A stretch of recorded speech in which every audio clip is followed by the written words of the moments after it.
excited to be here. We are at Wondercon, where everything is about imagination, it's about IP, it's about all the things that make our lives fun, and also the things we add to our lives to accentuate them and make them good too. So Hector is here from Mondo. You are the senior, I just forgot it right now, senior.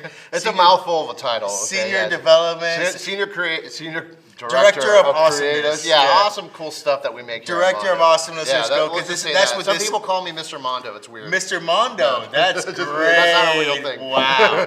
Well, we'll look for your LinkedIn profile and see if we can search as that, and they're in. I want to talk about Mondo because I got a chance to go through the booth yesterday and see some stuff, and there's some amazing things. But the thing I really want to jump off with is just the idea that you all curate like fandom, nostalgia, and all these things, and it's well thought out. And like, tell me how that process starts. I mean, do you have IPs like, you know, DC and Batman, or the Turtles, and you know, or Kevin Eastman says, no, this would be cool to do too. Like, what? How do those things come to you, or is there just a little nerd den somewhere, people eating Cheeto dust, going, we should do this, we should do this? You know, the nerd den is a thing.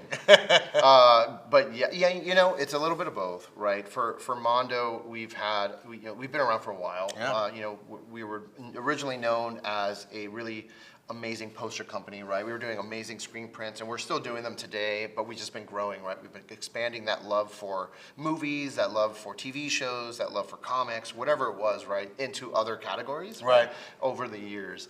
And it's basically, yeah, nerd den, especially with toys. When we're doing the you know, high-end collectibles, it's like me and my team, and we're just like sitting there, and we'll just be like, man, I'd really love to see like a really cool, chunky juggernaut figure, right? And one of us will be like, you know what? That sounds pretty cool. And the other guy's like, give me 2 days. And 2 days later, he'll come up and he'd be like, I sculpted it, right? And then we'll look at it, we're like, yes, that's it. And then so, yeah, it's a little bit of that, man. We're fans at our core, and we kind of just love to see what we love, you know, ourselves out there. And hopefully other people feel the same way and feel that same kind of joy that we get out of making this stuff. When, you know, they see it for the first time in person and all that. So, well, and also at a certain point, you know, you could buy these for your kids, but this tends to be a little bit older, where it's like, I need to justify paying this much money, so there should be quality in it for me to get it too. If I want Thundercats and I want Mumra, I want 4 different heads I can change as my mood changes along the way. So, you know, I like to say that, like, especially with our collectibles, it's almost like how I see it is the collectibles I grew up with as a kid has grown up with me. Yeah. And that's how we kind of view when we do our collectibles, right? Like, to me, this Leonardo here, it's an homage to the original figure line, you know, from the 80s, but it fits in my hand the same way it fit in my hand as a kid. And I don't know if you ever held an old Ninja Turtle. But it kind of has that. It's a weird thing, but it's a little tactile kind of like, oh my God. And we kind of view it as like, well, as an adult now, those old figures are still cool, but what if they had more detail? What if they had more paint? What if we put a little more stuff into it to make them feel, you know, unique and stuff? So in this case, this is a soft vinyl Ninja Turtle, so you know, we kind of use that form factor to explore that. So with Mumra, for example, it's like, this is going to be the Mumra, like the Mumra. Let's put fabric clothing in it. Let's do multiple heads that are nods to the show, to the comics, to the original toy. You know, it is a love letter every time we do one of these characters. I just want a little step tangent. I saw a comedian asking, why do the Turtles have masks on? Is someone gonna be like, oh, that turtle guy? Oh, he's got a mask on. That's not a superhero. Like, who are they trying to hide from with a mask? You know, it's a 6 foot tall talking turtle. I think we know it's probably one of the 4 at the very least. So it's interesting where they're trying to hide their identities. You know, they're ninjas. They are ninjas. Maybe that's just part and parcel of it too. Well, and one of the things I do love is your vinyl too. Yeah. And nothing says more about understanding your demographic too, because vinyl is one of those things you get into. You don't get a lot of teenagers who's like, you know, I got to get into the vinyl game. You do get some too, but let's be honest, there's a lot of other people who have the money and who have the income as well to get this right and to understand. Like, I mean, this is a smoky disc, smoky record too. So, and I know that you, I have the Batman as well, and a bunch of other vinyls too that are amazing. And it kind of just transports you, and then more importantly, it allows you to kind of settle into it as well too. Yeah. So when it comes to vinyl and the music therein, what is something you all want to kind of like allow people to have with it? Because it is, no matter what these all are, they're all equally art pieces too. Yes, yes. I think, again, it comes kind of back to we're all fans of the stuff that we put out. So every single piece has that love put into it, and so when we do a record, right, and especially you have some of our records, like the Coraline record that we have downstairs at our booth. Like when you open it, it's a pop-up of the wow, right, and so we pour all this love and care into the property because we love these movies, we love these shows. Mask of the Phantasm to me is one of the best Batman movies ever. Yeah, and when you open when you open that up and you see the inside, and it's like the graveyard and the Phantasm. Honestly, I want another vinyl in here that's just Mark Hamill laughing. Maybe just a Joker with ha ha ha's in a circle or something like that. That's all I want. Just a sound clip of him. Just a sound of him laughing. Yeah. I'd put that on while I'm like cooking dinner. Just like Mark Hamill's laugh. Just enjoying, the Joker laugh over and over again Joker too. Laughing in the background. Well, I know, but that's the thing. That's the same thing because it connects to me in that way and too. So. You know what it is that nostalgic connection, right? Yeah. And so that's what we're trying to look for here, and not like on purpose. It's just that we love this stuff, right? Right. So when the records team they pick their stuff and their titles, it's not just okay, cool. We got the soundtrack. Right. Put it on vinyl. Use the stock art from the studio. Right. Call it a day. It's never that at Mondo. It's always like, all right, what artist can we put on this that we love? Like what can we do to make the vinyl special? What can we do to make this an experience rather than just like when you open it you're like impressed, when you're it's something that you want to just keep forever. That's a goal. Right. One of the things that I did enjoy when I was going through the booth was some of the alien stuff I saw. You guys are bringing aliens coming back to Alien Earth's about to hit FX soon as well with Noah Hawley. Mm-hmm. So I mean, tell me about kind of getting a chance to work with that IP, because when it comes to outer space, aliens, and killing, like there's a certain amount of them that are there, and Aliens is easily towards the top, if not the top, for most people. Oh yeah. I mean, Aliens is like in my top 5 movies of all time. I love Aliens, right? We've done Alien franchise posters in the past, and we've done some records in the past, some of the soundtracks, right? But we never had the opportunity to do collectibles in it, and so now we finally are, and it's kind of cool because going from a collectible standpoint, and I guess it all roots back to that nostalgia. Right. For me, in the '90s, like.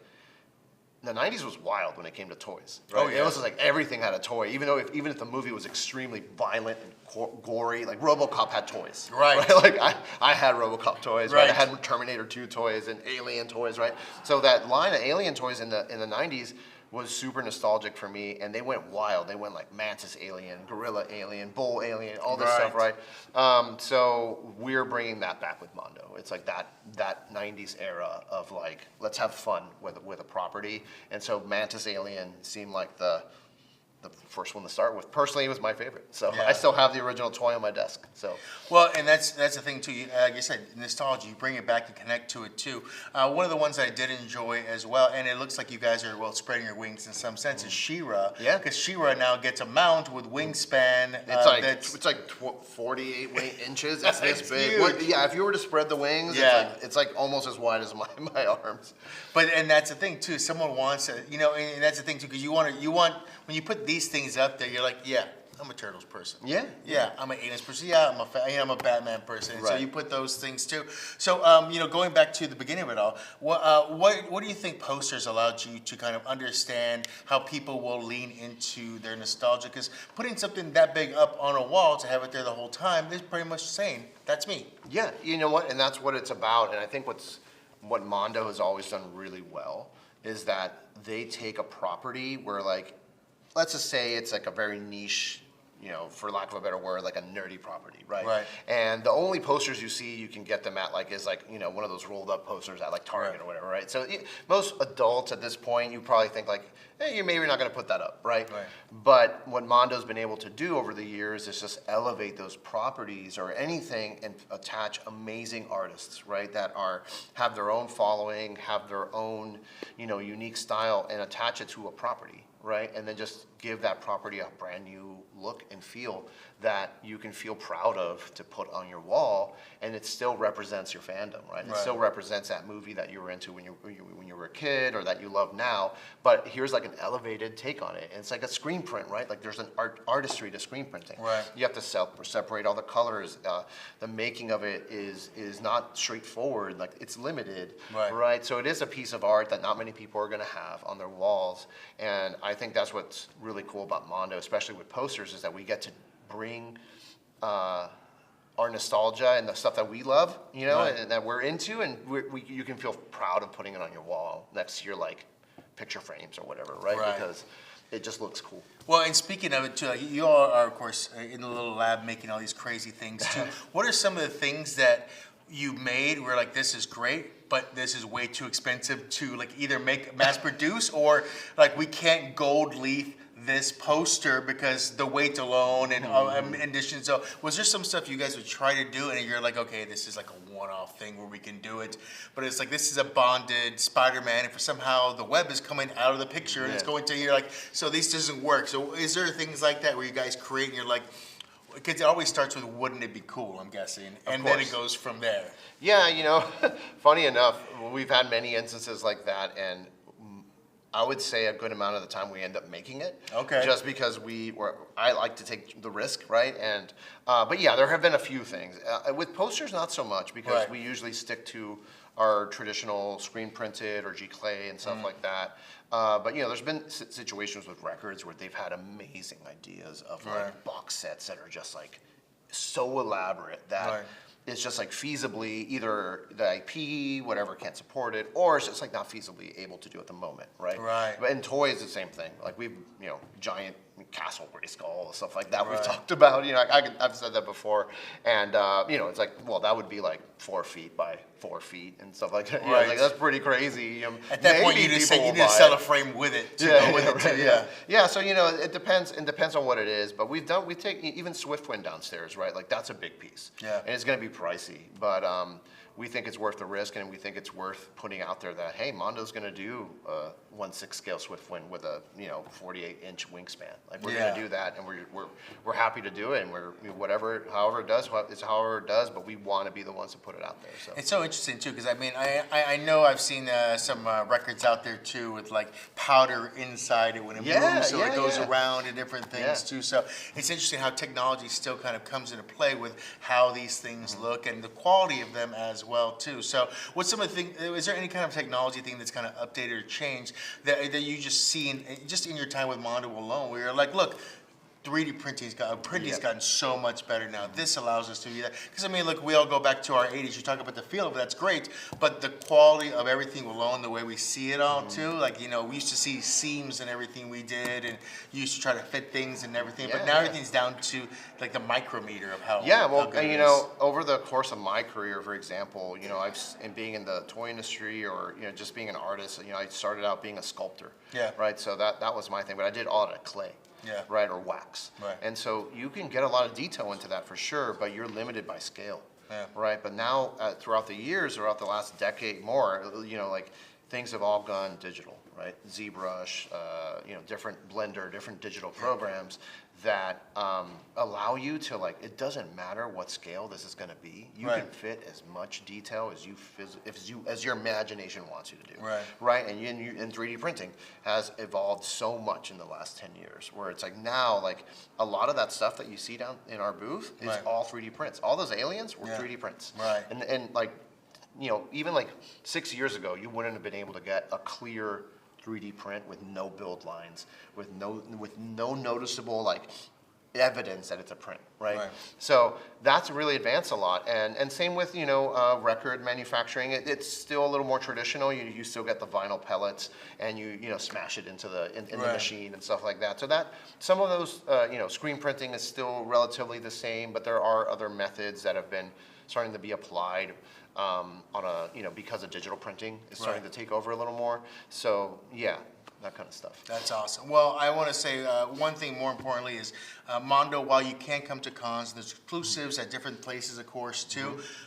Just the lion's share of Mondo is for these people to have these things too. Like it's just available, right? They can have these things in their lives too. Some things you have to get on cons only, but there's a lot of stuff they can just order online as well and just have in their worlds and pick up different places too. Yeah, absolutely. I mean, we are predominantly, it's all like on our website, mondoshop.com, right? Like that's where we do our drops. We do our poster drops every week. We do our figures, we do our records, and then when we come to cons, we really use that as a way to connect with our fans, right? And to use it as a moment to like show what's up and coming and let people know like, hey, Giant Swiftwind is going to be available this year, right?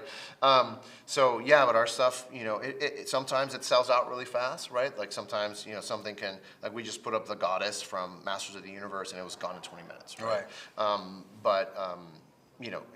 It's a little bit of both for us, but being here at these shows is so important because we get to connect with people that love our brand. Well, and then seeing it in person, there's something gold about that too. You're right. Yeah, even seeing a screen print in person, it's like the big difference from just seeing it on your computer screen. Well, and nothing else shows how good you guys are. I have to let you go, but you guys did some for LA Fires. You have these shirts too, and I think that's amazing. I think for people to have those things and ways to raise money in different categories is so great of you too. We have these available downstairs at our booth, 277, at the Mondo booth. So the proceeds will be going to a charity, and so please pick one up. We're trying to support in what little way we can, and they're also available on our site. That's fantastic. Well, Hector, thank you so much. We'll talk to you again. And the fun thing is I'm going to talk to you again at San Diego Comic-Con, and it's a completely different world already. You'll have so many different things to talk about. That's like our Super Bowl right there. Well, we're looking forward to Super Bowl too. Always a pleasure. All right, man. Be good. Thank you much.